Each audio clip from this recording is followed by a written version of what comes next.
Bleach is back, and the hype couldn't get any higher. Or could it? Early on in the Thousand Year Blood War arc, Yhwach came face to face with Yamamoto's unfiltered fury. How did that fight go? Well, we'll be covering that along with the events that led up to the inevitable rematch, and diving into what comes after this massive, bloody war. So, let's not waste any time and get into the infamous Genryusai Shigekuni Yamamoto. Eijisai before Genryusai. Though it would be great if we had some idea as to how his early life was, there's nothing available to us. What we do know is that over 2,000 years prior to the series, Yamamoto was the founder of Genryu teachings and the creator of the original school for those who could be useful to Soul Society due to their spiritual pressure. It was called the Genji School and was later renamed as Shino Reijutsuin, aka the Academy of Spiritual Arts. In other words, he basically had the whole idea of protecting the balance of the living and everyone else through specific teachings. After all, he was the head instructor. About 100 years after that, his title became Eijisai due to the scar on his forehead that looked like the character for A. Yamamoto doesn't particularly like the nickname, but in a way, it could be meant mainly as a sign of respect. This is like how samurai or warriors are appreciative of their scars, since it demonstrates both their fighting prowess and how well they were able to survive. Kind of like the immortal Sugimoto from Golden Kamui, who feels he can never be killed. At some point during that period, his reputation attracts the attention of one Chojiro Sasakibe, who insists on being made his right-hand man. This both grabs Yamamoto's attention and also confuses him, since Sasakibe isn't even one of his students. Either way, their agreement involves Sasakibe mastering his Bankai for Yamamoto to even consider him worthy of defending him.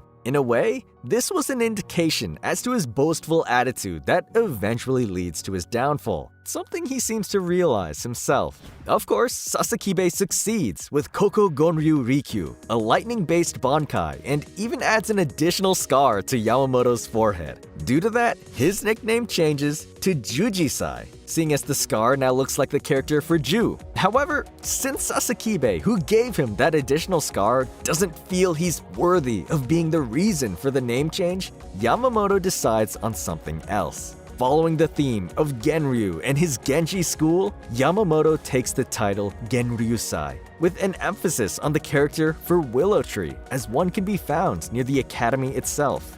Jumping to about 1,000 years prior to the beginning of Ichigo's arrival, Yamamoto creates the Gotei 13, who were referred to as a band of ruthless killers by people like Yhwach, who is an irredeemable menace himself. Among Genryusai's choice of captains is Retsu Unohana, who is a violent criminal in the original Kenpachi. His most precious students, though, are Shunsui Kyoraku and Jushiro Ukitake, who he personally instructed. He even considers them like his sons and gloats about their successful promotion to captains. Around the same time as he becomes Captain Commander of the 1st Division, he and Yhwach battle, but he fails to take his life. However, Yamamoto killed some of the Quincy King's Sternritters, Hubert, Zeyritz, Argola. Because of that failure, Yamamoto put a painting of himself covered in flames in his room as a reminder of the events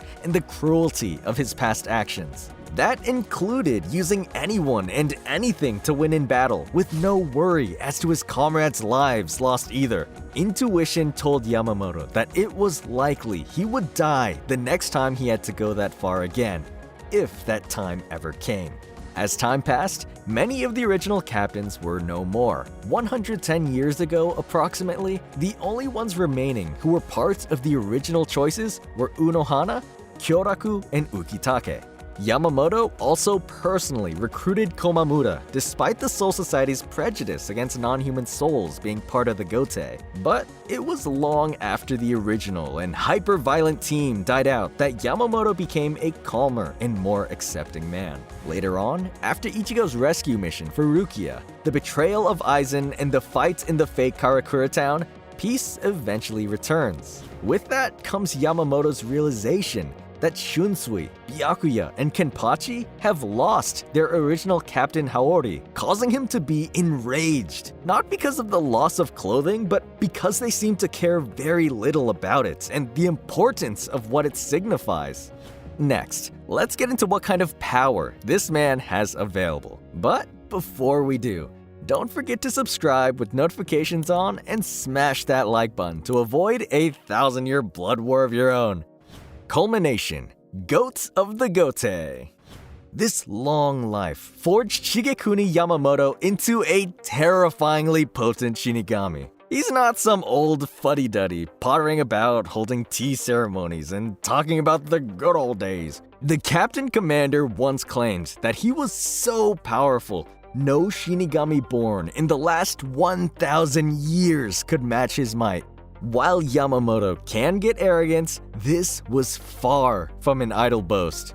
He's demonstrated his strength again and again. His spiritual pressure alone is enough to overwhelm anyone short of captain rank in power. Such minor foes don't even require effort for him to defeat. A simple glare is enough to bring them to the floor, frothing at the mouth. Yamamoto's power is so immense that he can break multiple powerful sealing spells through sheer force of will. Even without any kind of counterspell or use of his Zanpakuto, the old Shinigami can make even a powerful mystical prison a joke.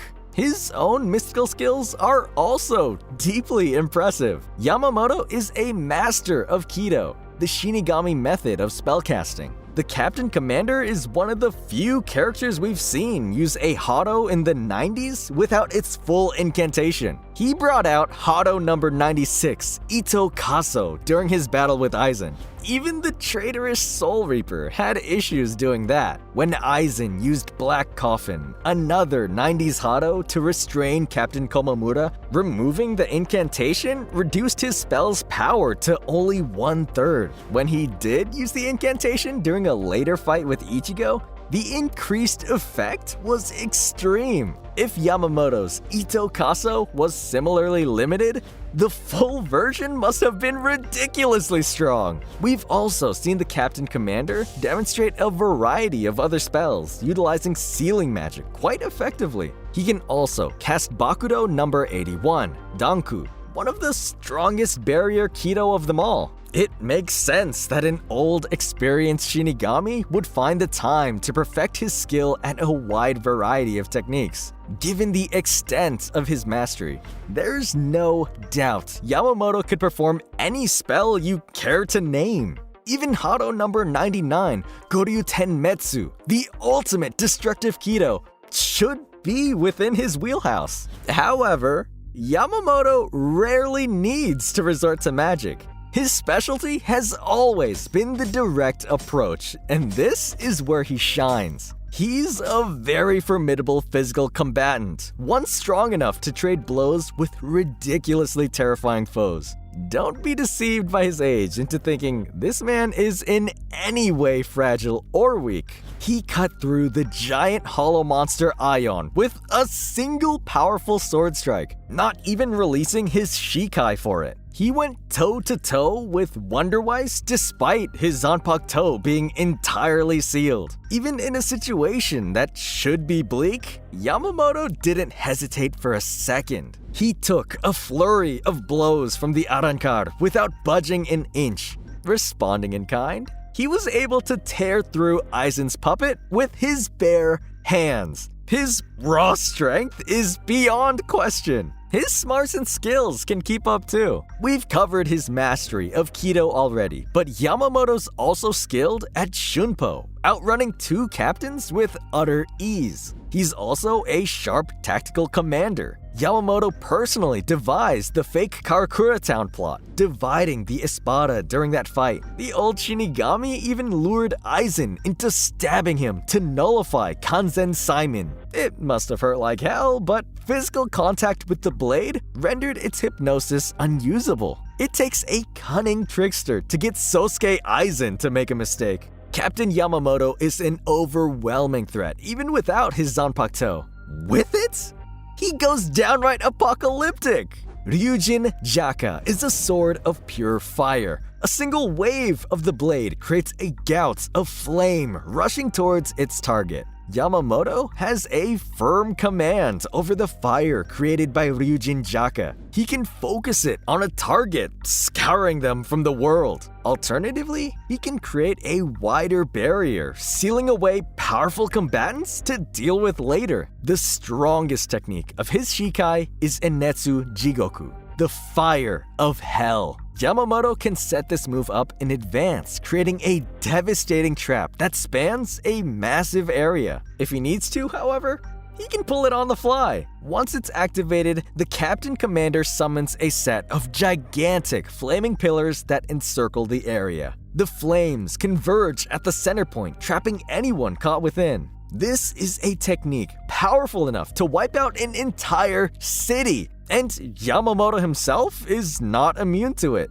The level of commitment needed to use a move that could get you killed says a lot about this man's strength of will. But none of this is the height of Captain Yamamoto's power. That comes from his Bankai, Zanka no Tachi, the longsword of the Revenant Flame. This is a humble-seeming Bankai, creating an old, battered blade. Don't be fooled. When unsealed, the flames of Ryujin Jaka return to Yamamoto's sword, drastically increasing its cutting power. One hit from it in this state would be enough to melt almost anything. The sheer concentration of heat is so intense, it can be felt all across Soul Society. Prolonged use would risk destroying it entirely. That's just its basic state, however. Yamamoto has developed 4 additional techniques that further refine his Bankai's overwhelming power. They're named for the 4 cardinal directions. First is Higashi, East, Kyoku Jitsujin. This concentrates the power of Yamamoto's flames further, focusing it entirely on the tip of his blade. It no longer burns. A single strike will unleash pure explosive force. It's enough to make the Quincy's Blutvina basically useless. Next is Nishi, West, Zanjitsu Gokui. Yamamoto can increase the heat around himself to a ridiculous 1 million degrees. That's more than hot enough to melt steel, and would cause wood to turn to ash. Good luck getting close enough to him for a sword strike once his Bankai's been released. Oh, you think ranged combat is the way to go? That's when the Captain Commander brings out Minami, South, Kakajumanokushi, Daisojin. He can return every person ever slain by his Zanpakuto to temporary unlife, using them to restrain his enemies. Yamamoto is ruthless when he has to be. If he knows a specific victim will affect his opponent, he can restore them with this technique. The sight of a dead comrade can shake even a veteran warrior. And to close the fight out, there's Kita, North, Tenchi Kaijin. This final strike is what Yamamoto will use to strike one final definitive blow. Anything cut by this move is reduced to ash. It's a simple, direct attack with overwhelming raw power. Nothing could be more fitting for Shigekuni Yamamoto, the strongest Shinigami of them all. Downfall. End of a legend.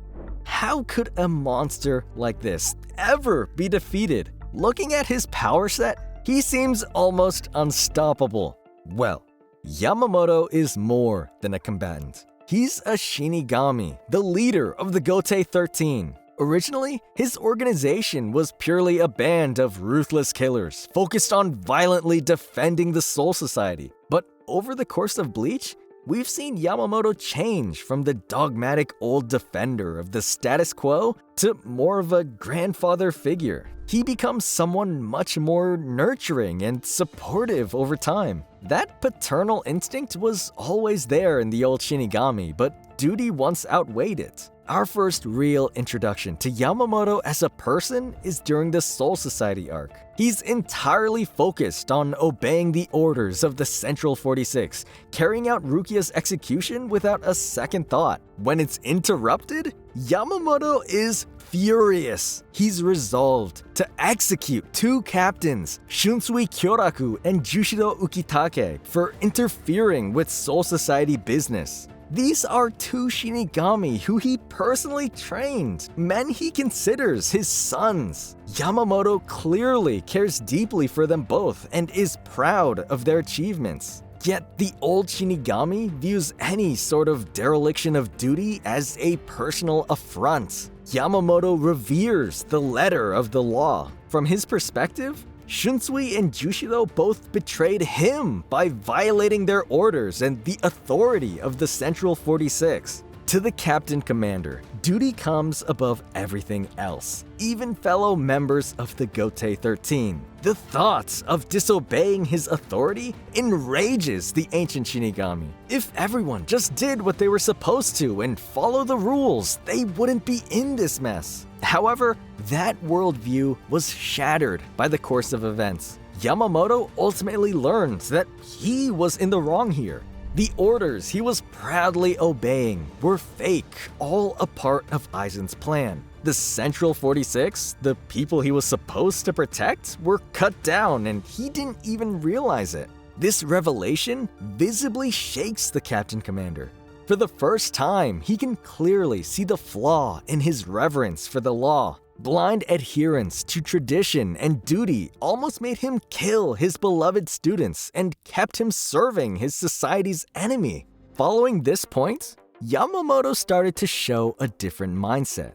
He was no longer the ruthless commander and blind Gotei loyalist. He started to accept things that would have once been utterly intolerable to him. He was willing to ally with the Visored, a group considered criminals under Soul Society law. The old man showed empathy to Wonderwise, the commander of the Gotei 13, demonstrating compassion towards a hollow, natural enemy of all Shinigami. It would have been unthinkable once. Could the ruthless leader of the Soul Society be capable of thinking like that? That sense of empathy came with a downside, however. It outright caused Yamamoto to lose the fight with Aizen. Yamamoto claimed he was willing to kill himself and the rest of the Gotei to bring down the traitorous Shinigami. That's the traditional doctrine of the 13. They're a military organization. They're supposed to be fine with dying in the name of slaying great evil. But Yamamoto took his time to close his fire pillar trap, giving Ichigo a chance to escape. If he'd brought the pillars together more quickly, Wonderwise would not have had the time to seal his flames away. And when given the chance to have his fire erupt, Yamamoto limits the explosion rather than risk his subordinates' lives. Even though it takes him out of the fight with Aizen, he won't take the risk. He's not as willing to sacrifice his men as he claims. And it pays off. Ichigo saved the Gotei, coming through once again in bringing down Aizen. Soul Society owed a lot to the Deputy Reaper, and the Captain Commander knew as much. That debt is what led Yamamoto to the ultimate point of defying tradition. He ordered his senior officers to pool their Reiatsu into a sword with the clear intent of helping Ichigo regain his powers. He committed the very crime he was once willing to execute Rukia for, deliberately empowering a human, overturning centuries of tradition. And he did all that on the word of Urahara, an exile and outlaw.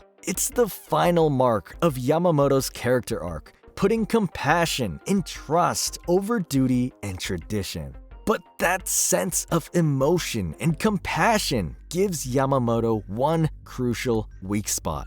He cares. He's fighting for the Gotei 13 as people now, defending his comrades. He's not just acting out of honor and obligation towards the Soul Society. And that makes him emotionally far more vulnerable. Yhwach's forces hit on this weakness with their first strike. The initial invasion of the Vandenreich sees them kill Chojiro Sasakibe. The loss of his trusted lieutenant hits the general of the Gotei hard. In that moment, Yamamoto's no longer the callous commander, but an old man who witnessed one of his closest friends die. Without the rock of duty to steady him, the old Shinigami's anger starts to burn out of control. He goes from his previous calm demeanor to trying to incinerate the attackers with a futile strike, screaming at them to stop. And it does nothing. The Vandenreich attack group slips away right in front of him, fading back into the shadows. They leave Yamamoto alone in his wrecked office with 2 dead bodies. For the first time in thousands of years, the Captain Commander was truly powerless. He couldn't do anything to save his dearest friend. He couldn't even land a blow on the Quincy attack force. Sasakibe's funeral just adds salt to the wound. One of his oldest companions is simply gone. There's a eulogy, but Yamamoto doesn't hear it. He has to say goodbye to a man he's known for centuries. That initial pain is bad enough, but the fear of what comes next may be worse. For the first time in thousands of years, he's truly on the back foot. If the enemy can slay Chojiro like that, everything and everyone is at risk, and Yamamoto knows the nature of this threat. It's the same one he faced 1,000 years ago, the one he couldn't stop 1,000 years ago. Loss and guilt can make a man reckless. When it's time for the captains to meet and plan for the war, Yamamoto is not doing well. He won't even let Mayuri talk, just snapping at the captains to get ready for the fight. His anger is robbing Yamamoto of his strengths. He's not forming a proper battle plan like he did at Karakura Town. He's not keeping the captains, his strongest warriors, together. The old goat just wants revenge. Yamamoto wants to make the Quincy bleed for every Shinigami they've killed. And the best way he knows to do that is to face them himself.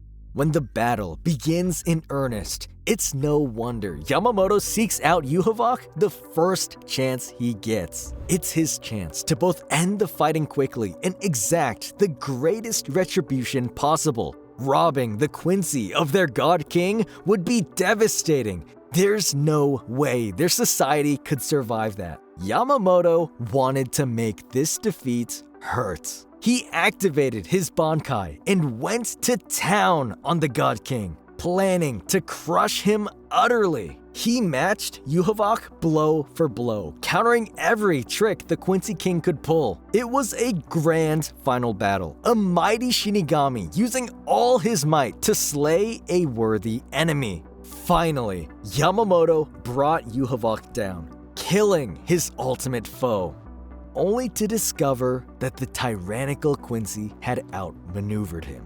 Yamamoto had spent all his effort and energy fighting a body double. The real Yhwach stole Zanka no Tachi like it was nothing. He even snarked about the idea of bringing Yamamoto's subordinates back to menace him. Yamamoto must have thought of Sasakibe when Yhwach said that. That simple quip enraged the old man, making him mount one final charge. That opening was all Yhwach needed to cut the Gotei commander down.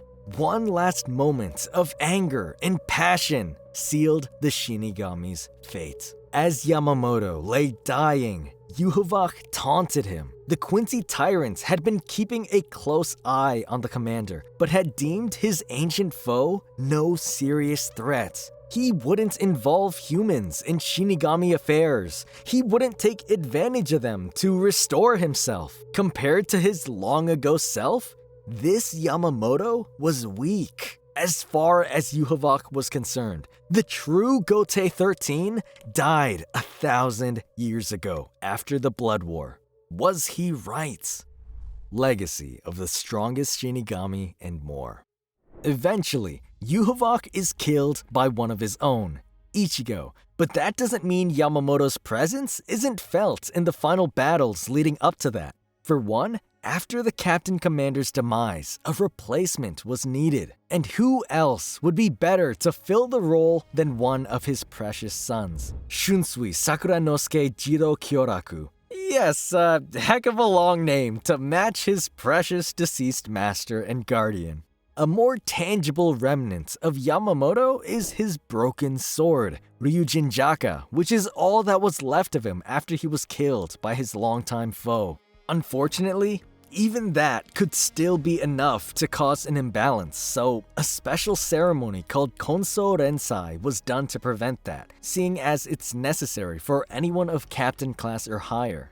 One thing that was unknown to the Soul Society as well as Ichigo and friends though, was the fact that after the ceremony takes place, the leftover Rishi of the person in question is sent to hell. Yes, that hell. In other words, our sometimes overconfident but also extremely powerful Genryusai ended up in one of the worst places in existence. And this is solely due to how strong he was while alive. Talk about a terrible reward for centuries of being the mightiest. At least he received a new title there. Again. Gotei Founder. Though that does sound just like the one he had while alive. Either way, there's a small chance that he could leave hell due to the imbalance caused by Yhwach's death and Aizen's Reishi disappearing, which made the gateway easier to open. Not to mention that Kazui seems to be able to open the doors of hell, or at least is hinted at being able to do so through a ritual.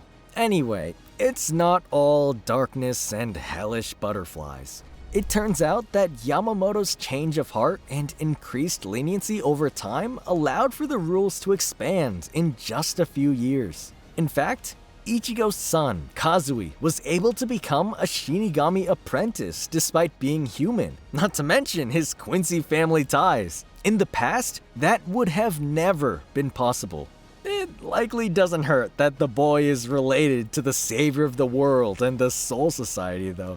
On that topic, Soul Society's academy continues to flourish and accommodate students who hope to become future Shinigami, like Renji and Rukia's daughter, Ichika. In other words, even without his large aura around to provide comfort and strength, Yamamoto's actions and choices have encouraged others to keep the world in check. Life goes on, in part because of what he did, but also because of those he influenced to do the right thing, or even sometimes to go against his judgments. Funny how that works, huh?